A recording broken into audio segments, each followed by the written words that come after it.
आपको चाहिए तो आओ।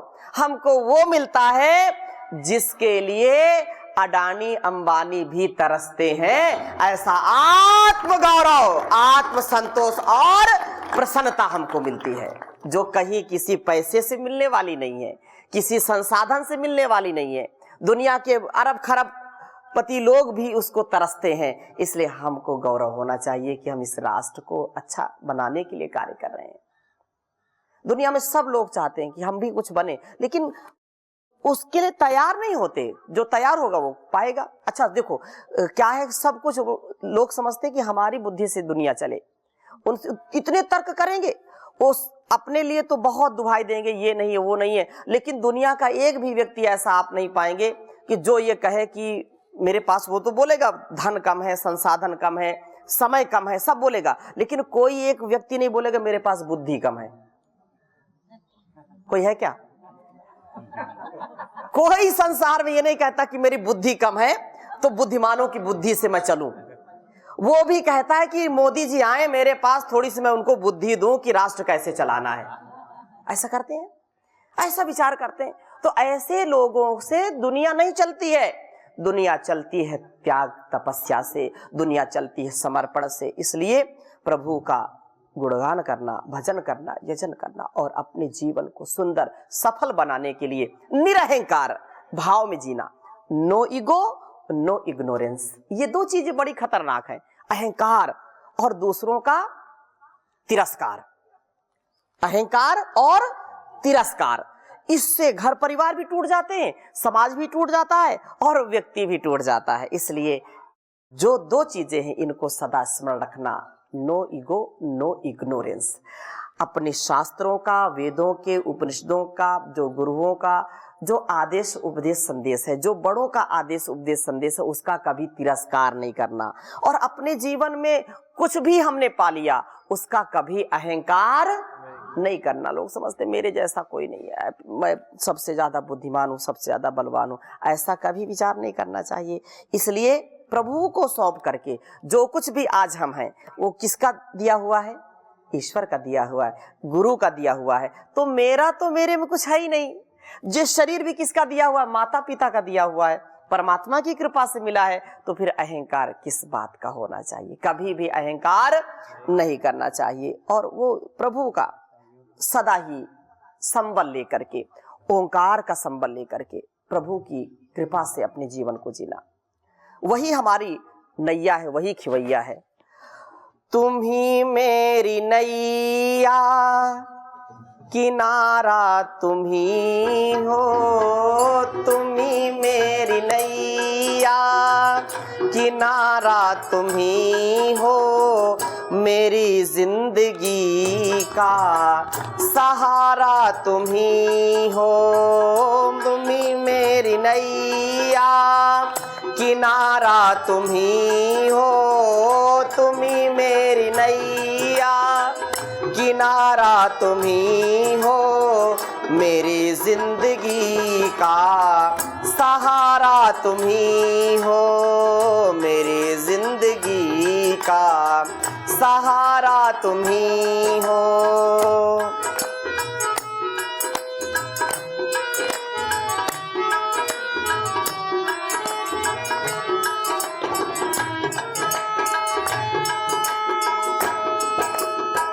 ये नर्तन का चोला बनाया है तुमने, ये नर्तन का चोला बनाया है। संसार की कोई मशीन इसको बना सकती है क्या? कोई ऐसा सांचा है क्या इसको बना दे? कोई संसार का वैज्ञानिक, कोई महान व्यक्ति इस शरीर को बना नहीं सकता। माँ की कोख में हम 9 महीने रहते ना, लेकिन माँ को भी नहीं पता होता कि मेरी कोख में पल रही संतान का निर्माण कैसे हो रहा है। पता है क्या माताओं? बोलो ना, कौन बनाता है? वो जगत जननी जगदम्बा परमपिता परमेश्वर इस शरीर का निर्माण करता है। इसलिए अहंकार नहीं करना, सब कुछ उसी का दिया हुआ है। तो एक एक शब्द पर ध्यान दीजिए और गुनगुनाइए। क्या कहा? ये नर्तन का चोला बनाया है तुमने, ये नर्तन का चोला बनाया है तुमने, सभी अंग ढंग से सजाया है तुमने, सभी अंग ढंग से सजाया। आप देखो, कल्पना करो कितना, जहां पर जो अंग बनाना वहीं पर बनाया भगवान ने। अच्छा देखो, कल्पना करो, ये आंख यहां ना होती, सिर के ऊपर होती, और नाक यहां पीठ पर लगी होती, कितनी कठिनाई होती। भोजन हम करते तो सबसे पहले आंखों के पास ले जाते कि सही है कि नहीं, खाने योग्य है कि नहीं। फिर नासिका के पास ले जाते, सड़ा गला तो नहीं, मामला दुर्गंध तो नहीं आ रही है, बोलो। और कितना व्यवस्थित बनाया है, थाली सामने आई और सब कुछ नासिका ने सूंघ लिया कि वाह कितना स्वादिष्ट है, सुगंधी है, दुर्गंध नहीं है और खाने योग्य पदार्थ है। ये एक एक अंग को कैसे बनाया, कैसे सजाया है, देख करके ही उसकी कृति को कितना आनंद आता है। सभी अंग ढंग से सजाया है तुमने, सभी अंग ढंग से सजाया है तुमने, तुम्ही मेरी नजरें,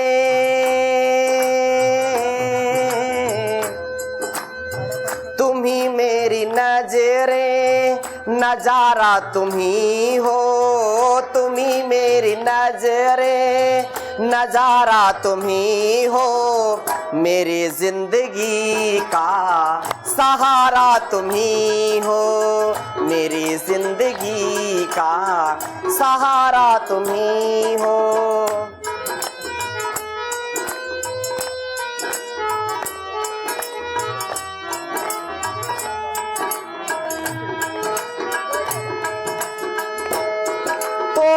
तुम्ही सूर्य बन कर चमकते हो भगवन, तुम्ही सूर्य बन कर चमकते हो भगवन, तुम्ही बिजली बन कर कड़कते हो भगवन, तुम्ही बिजली बन कर कड़कते हो भगवन, तुम्ही चंद्र तारे सितारा तुम्ही हो, तुम्ही चंद्र तारे सितारा तुम्ही हो, मेरी जिंदगी का सहारा तुम्ही हो, मेरी जिंदगी का सहारा तुम्ही हो, तुम्ही मेरी नैया किनारा तुम्ही हो, तुम्ही मेरी नैया किनारा तुम्ही हो, मेरी जिंदगी का सहारा तुम्ही हो, मेरी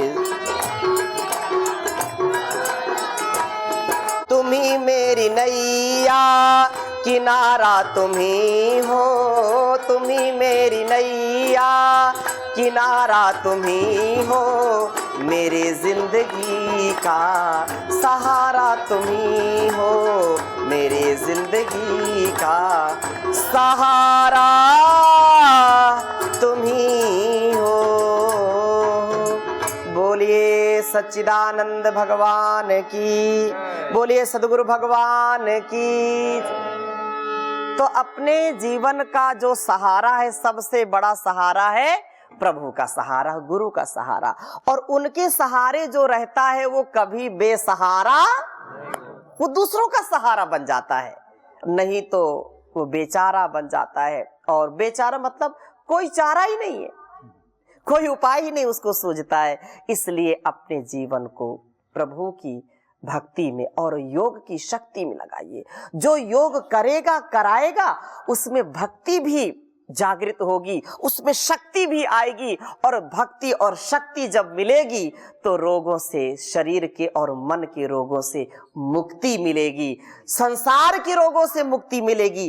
एक यही युक्ति है और कोई दूसरी युक्ति नहीं है। इसलिए मैं निवेदन करता हूं कि आप इस पूरे तहसील को, पूरे जिले को आप योगी बना दीजिए। आप जब स्वयं योगी बनेंगे तभी तो योगी बना पाएंगे ना। इसलिए अपने कर्तव्य का निर्वहन सदा सर्वदा सर्वत्र हमको करना है। एक बार भी कर्तव्य के पथ से डिगना नहीं है। देखो, हमारा कर्तव्य ही हमारा धर्म है, हमारा कर्तव्य ही हमारा धर्म है। यही सबसे बड़ा मर्म है। अपने कर्तव्य, एक माँ का कर्तव्य क्या है, एक बेटी का कर्तव्य क्या है, एक बहन का कर्तव्य क्या है, एक पिता का, भाई का, बेटे का, पति का क्या कर्तव्य है, एक नागरिक का क्या कर्तव्य है, उस कर्तव्य को, एक भक्त का कर्तव्य क्या है, उस कर्तव्य को करने से व्यक्ति अपने कर्तव्य से इतना उन्नत जीवन जीता है कि उसको निर्लेप भाव से कुछ भी हो जाए वो कभी हताश निराश नहीं होता। इसलिए जीवन हमको मिला। याद रखना, इस संसार में हम आते हैं किस लिए? अपने कर्तव्य का पालन करने के लिए। अब जो अपने कर्तव्य का पालन नहीं करता उसको लोग दुत्कारते हैं, अरे देखो ऐसा कैसे करता है, इसको इतना भी नहीं पता, अपने माता पिता का सम्मान नहीं करता, गुरु का सम्मान नहीं करता, अपने बड़ों का सम्मान नहीं करता, और अपने जीवन में सम्मान का भाव नहीं रखता है, लोग बोलते हैं। इसलिए हमको सदा ही निष्काम कर्म करना है। करना सब कुछ है लेकिन चाहना कुछ नहीं। करना सब कुछ, चाहना जहां चाह, ऐसे तो लोग बोलते हैं जहां चाह है वहां राह है। विवेक पूर्वक चाहना होनी चाहिए। अब बोलो कि चाहते नहीं तो फिर हम यहाँ आते क्या? बोलो ना, हमने चाहा तभी तो यहाँ आए, आपने चाहा तभी आए। लेकिन ये चाह कैसी है? ये चाह है सात्विक चाह। ये हमारी जो कामना है ये सात्विक कामना है। ये हमारी जो आत्मोन्नति की कामना है। दो अस्तित्व हमारे जीवन के हैं, दो अस्तित्व। एक अस्तित्व है आत्मा का और एक अस्तित्व है इस पूरे शरीर का। शरीर और आत्मा से जीवन चलता है। आत्मा नहीं होगी तो शरीर चलेगा नहीं। लेकिन हम ये विचार करें कभी, सुबह से शाम तक हम किसके लिए काम करते हैं? बोलिए ना, शरीर के लिए करते हैं ना, आत्मा के लिए कितना कार्य करते हैं। जबकि आत्मोन्नति के लिए, आत्मोद्धार के लिए जीवन मिला। किसके लिए मिला है? आत्मोद्धार के लिए मिला। हम आत्मा के लिए कुछ कार्य नहीं करते। सुबह उठते हैं, सुबह से शुरू हो जाते हैं, नहाना धोना, पेट की सफाई, आंखों की सफाई, दंत धावन, और पूरा सब किसके लिए करते हैं? शरीर के लिए करते हैं ना। फिर खाना पीना, उठना बैठना, सोना जागना, सारा काम, दिन भर लीपा पोती भी कुछ लोग करते हैं। किसके लिए करते हैं? किसके लिए करते हैं? शरीर के लिए करते हैं। आत्मा की सुंदरता कैसे आएगी, आत्मोन्नति कैसे होगी? जिसके लिए जीवन मिला है, जिसके लिए मानव जीवन मिला है, उस काम को हम भूल जाते हैं। मनुष्य जन्म अनमोल रे, इसे माटी में ना रोल रे, अब तो मिला है फिर न मिलेगा, कभी नहीं कभी नहीं कभी नहीं। मनुष्य जन्म अनमोल रे, इसे माटी में ना रोल रे, अब तो मिला है फिर न मिलेगा, कभी नहीं कभी नहीं कभी नहीं। तू सत्संग में आया कर, गीत प्रभु के गाया कर, तू सत्संग में आया कर, गीत प्रभु के गाया कर। सुबह शाम ओ प्यारे बंदे, मन मंदिर झाड़ू लगाया कर। कुछ नहीं लगता मोल रे, कुछ नहीं लगता मोल रे, इसे माटी में ना रोल रे, अब तो मिला है फिर न मिलेगा, कभी नहीं कभी नहीं कभी नहीं, कभी नहीं कभी नहीं कभी नहीं। ये जो मानव जीवन मिला है ना, ये बार बार मिलने वाला नहीं है। किसी कवि ने कहा कि मान मेरा कहना नहीं तो पछताएगा, और माटी का खिलौना माटी में मिल जाएगा। ये इतना लगता है कि नहीं ये सारा हमारे साथ जाएगा, कुछ भी साथ जाने वाला नहीं है। और ये मेरा बेटा, मेरी बेटी, मेरा सास, मेरी बहू, मैं सब कितना ये सब। लेकिन इसका मतलब ये नहीं है कि स्वामी जी आप घर को तोड़ने के लिए आए हैं क्या यहाँ पर? मैं आपको जगाने के लिए आया हूँ। सास, बहू, बेटा, बेटी, माता, पिता, ये सब बहुत पवित्र संबंध है, लेकिन इनमें आसक्ति नहीं रखना। ये क्या साथ जाने वाले हैं क्या? कोई साथ देने वाला है क्या? ये शरीर का, जीवन का, ये सारा उत्कर्ष है, लेकिन इसको हमको स्वयं जीना पड़ेगा। हमने मनुष्य का जीवन पाया किसके दम पर पाया है? प्रभु ने हमको दिया, अपने कर्मों से हमने इसको पाया। कर्म जैसा करेंगे वैसा ही फल मिलेगा। इसलिए हमको जागना है, हमको जगाना है, हमको इस जीवन को और जगत को चमकाना, इसको महकाना है। इसलिए ये बहुत उन्नत बात है कि अपने जीवन को दिव्यता से जिएं। और ये अपने घर परिवार में कैसे जीना है? निर्लेप भाव से। कैसे जीना है? निर्लेप भाव। कैसे? जैसे कहा कि पद्म पत्रम इव अंभसा, सारे रिश्ते नाते निभाइए। रिश्ते नातों से ही संसार चलता है, घर परिवार चलता है। चलता है कि नहीं चलता? अरे मैं भी तो, और जितने भी हम सब, माता पिता ना होते तो हम कहां से होते? घर परिवार ना होता, संसार ना होता, ये धरती माता ना होती, भारत माता ना होती, तो हमारा भरण पोषण होता क्या? नहीं होता ना। लेकिन इसको कैसे जीना है? तो कहा पद्म पत्रम इव अंभसा, जैसे कमल का फूल जल में रहता है, कीचड़ में रहता है, लेकिन कभी उसको कीचड़ या पानी उसको कभी गीला नहीं कर सकता है। ऐसे सारे परिवार का, सारे अपने कर्तव्यों का निर्वहन करना है और उसमें लेप नहीं रखना, उसमें कोई आसक्ति नहीं रखना, उसमें अनासक्त भाव से, निष्काम भाव से कि मैं एक ड्यूटी कर रहा हूं, मैं एक उत्तरदायित्व का निर्वहन कर रहा हूं। यदि माँ मैं हूं तो माँ इतनी अच्छी माँ कि मेरे जैसी माँ कोई हो ही ना, इतने अच्छे संतान का निर्माण करना। अगर मैं एक पिता हूं तो ऐसा पिता बनना कि आपके जैसा पिता कोई हो ही नहीं। आप एक राष्ट्र के नागरिक हैं, आप एक पत्नी हैं या पति हैं या कोई भी उत्तरदायित्व है, आप एक बेटा है बेटी हैं, तो आपके जैसा बेटा बेटी कोई हो ना, इसका आपको गौरव होना चाहिए।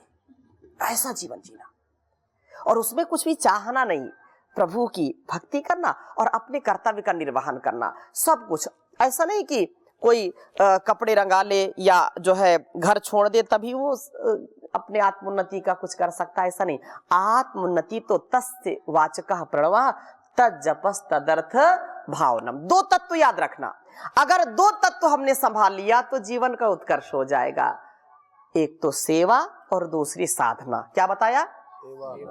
सेवा और साधना। घर परिवार की, समाज की सेवा करना और मन ही मन साधना करना, सुबह शाम भगवान का कीर्तन करना, भजन करना। भोजन से ज्यादा भजन पर ध्यान दीजिए, है राशन से ज्यादा आसन पर ध्यान दीजिए। अब कुछ भोजन पर ज्यादा ढोकला थेपला खाखरा खा करके बस जो है ना, गाठिया खा करके बिल्कुल है। ठीक है खाना है, लेकिन अरे कम से कम भजन तो कर लो, जिसके लिए जीवन मिला है। भोजन शरीर का है, भोजन किसका है? शरीर का है, और भजन आत्मा का है। भजन किसके लिए है? हाँ, भोजन शरीर की शक्ति को बढ़ाएगा और भजन आत्म शक्ति को बढ़ाएगा, आत्मबल बढ़ाएगा। इसलिए दोनों का संतुलन बना करके जीवन को जीना है। सेवा और सुमिरन, सेवा और साधना, ये इसीलिए संसार मिला है। संसार में हम आए हैं लेकिन हम भूल जाते हैं।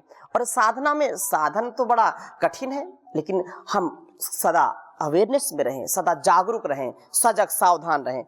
अच्छा, हाजमा लोगों का गड़बड़ हो गया, बात पचती नहीं है, बात पचती नहीं, हजम नहीं होती।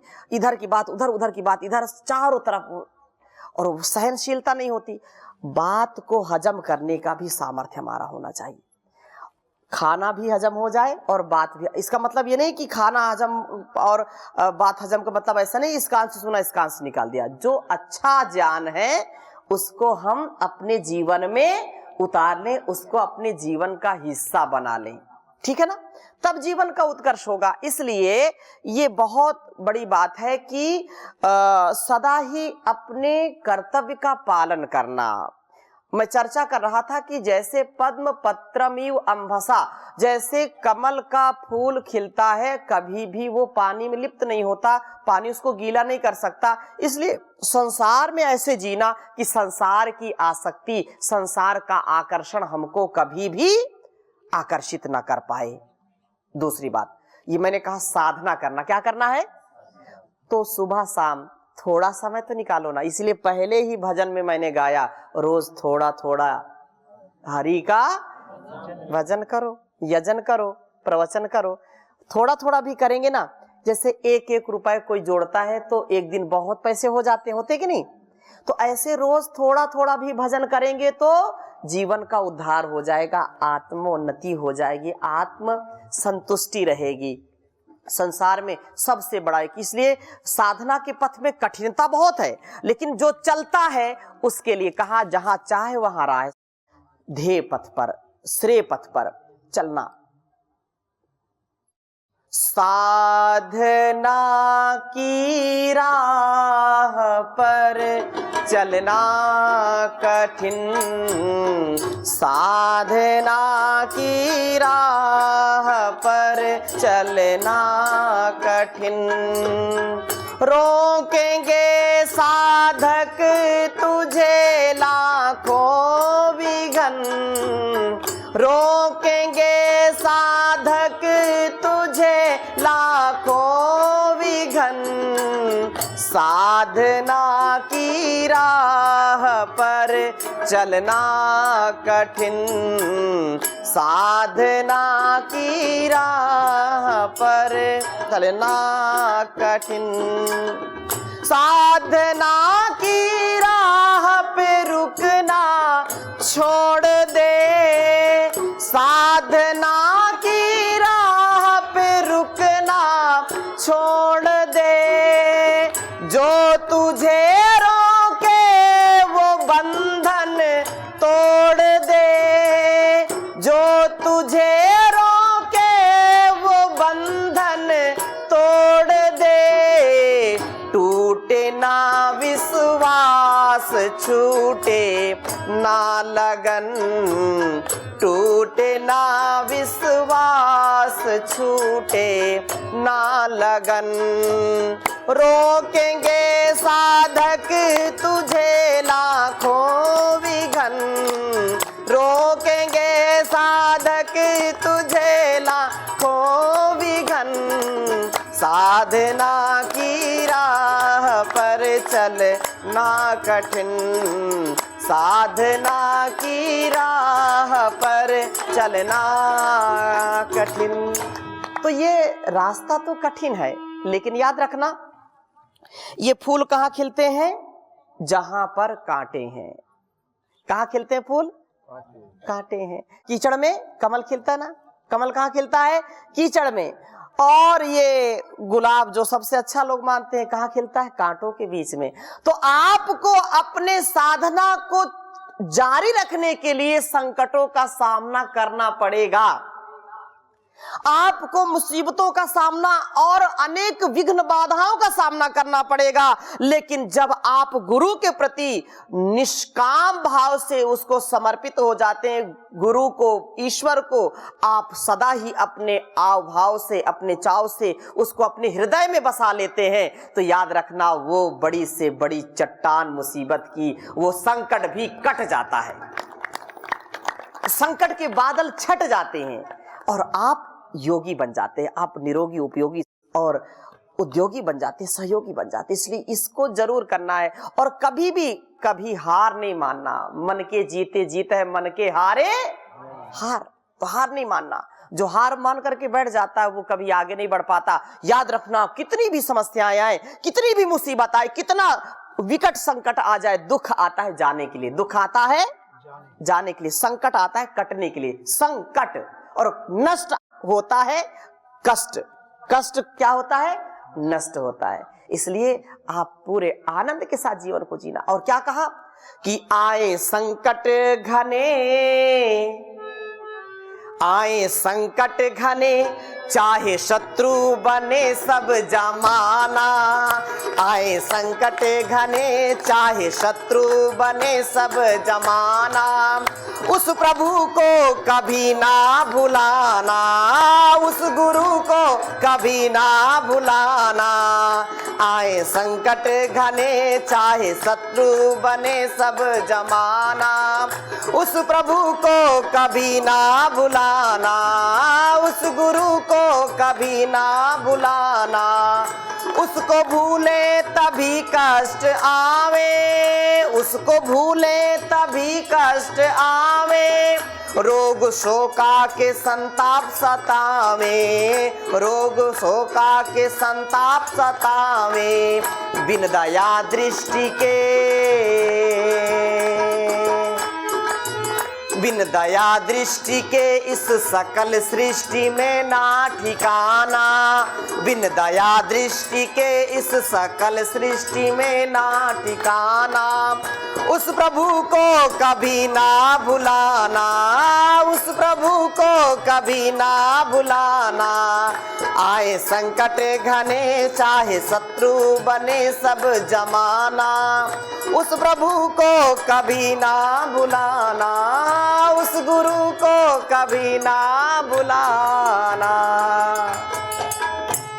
ईश्वर स्तुति प्रार्थना उपासना में वेद मंत्र आता है, या आत्मदा बलदा यस्य विश्व उपासते प्रशिशन यस्य देवाः यस्य छायामृतम यस्य मृत्यु कस्मै देवाय हविषा विधेम। याद रखना, ईश्वर को गुरु को जब भूलते हैं तभी हमको मृत्यु का डर सताता है। मैं नहीं कह रहा, वेद मंत्र कह रहा। या आत्मदा बलदा यस्य विश्व उपासते, जो आत्मबल देने वाला है, जो शरीर का, समाज का, संसार का बल देने वाला है, जो सबसे ज्यादा बलशाली है, सर्वशक्तिमान परमपिता परमेश्वर है। यस्य छायामृतम, उसकी प्रार्थना, उसकी उपासना, उसकी भक्ति करना, उसको मानना, उसको जीना, अर्थात जैसा ईश्वर का संदेशा हमको मिलता वैसा जीना, कभी पाप नहीं करना, अधर्म नहीं करना, सदा सात्विक जीवन जीना, यही अमृत पद है, यही अमृतत्व है।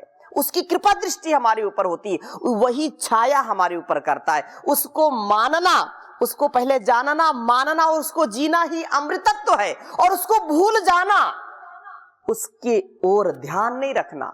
ये सारा जहान, ये इंसान, ये जीवन उसने बनाया अपनी ओर बुलाने के लिए, और हमने सारा संसार पा करके, सुंदर शरीर पा करके हमने उसको भुलाने का काम किया है। किया कि नहीं किया?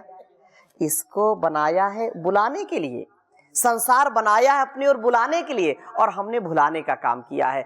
तो हमको तो उधर ईश्वर की ओर, गुरु की ओर हमको जाना है, वैसा आचरण करना है। तो यस्य छाया अमृतम यस्य मृत्यु कस्मै देवाय हविषा विधेम। उसका जानना, मानना, उसका जीना, उसको कृतज्ञ भाव से जीवन में जीना, यही अमृतत्व की प्राप्ति का साधन है। और उसको भूल जाना और इस संसार के भोगों में झूल जाना, इसमें अपने आप को खपा देना, यही मृत्यु का, दुखों का, रोगों का कारण है, द्वंद्वों का कारण है। इसलिए उसकी ओर आइए और सुबह शाम थोड़ा सा ध्यान करना, प्राणायाम करना, यही ईश्वर की भक्ति का एक साधन है। यह हमारे जीवन और जगत के कल्याण का साधन है। तो अपने जीवन को ऐसे जीना है।